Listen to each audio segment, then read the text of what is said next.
আসসালামু আলাইকুম সম্মানিত প্রিয় খামারি বন্ধুগণ, আজকে আপনাদের সাথে একটা গুরুত্বপূর্ণ মেসেজ দেব। এই গাভীটা আমার হাতে কৃত্রিম প্রজনন করা, এখন আমি আইসা কিন্তু ডেলিভারিটা করলাম। এটা আমার কাছে একটা বড় পাওয়া। তো আজকে আপনাদের সামনে একটা গুরুত্বপূর্ণ কথা বলতে চাই। আমরা কি করি, বাচ্চা প্রসব হওয়ার পরে এই যে অনেকে কি করে, কাশি আছে, আবার জর্দার ডিব্বা আছে, কোটার যে সামি আছে, প্লাস এই যে ছোটবেলা ছেনই, এগুলা দিয়া এই যে খোরাগুলো আমরা কাইটা ফালাই দিই।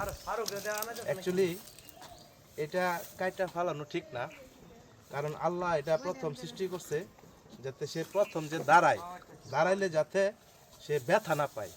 তো আমরা কি করি, এটা কাইটা ফালাই দিই। এটা কাইটা ফালাই দেওয়াতে যখন বাচ্চাটা প্রথম দাঁড়ায় সে কিন্তু ব্যথা পায়। তো আপনারা যারা গরু পালেন, বাচ্চা প্রসবের সময় এই কাজটা করবেন না, এগুলা কাইটা ফালাবেন না।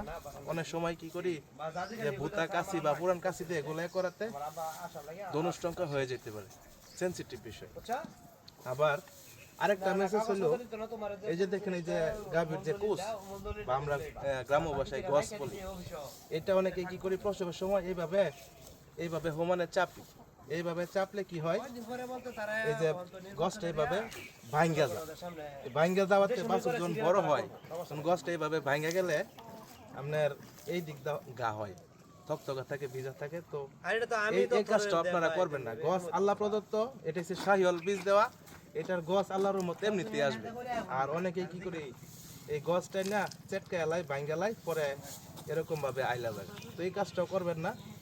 অ্যাকচুয়ালি ফ্রিজিয়ান যে এই গরুগুলা, ফ্রিজিয়ান যে সাদা কালা বাছুর হয়, এগুলার যদি সার বাচ্চা হয় আপনি এরা গস তুলতে পারবেন? কখনোই না। এটা জাতে নাই। শাহিওয়াল গরু জাতে গজ আছে, কোচ আছে, এটা এমনিতেই উঠবে। তো যদি আমার ভিডিওটা ভালো লাগে শেয়ার করে দিবেন, সবাইকে দেখার সুযোগ করে দিবেন।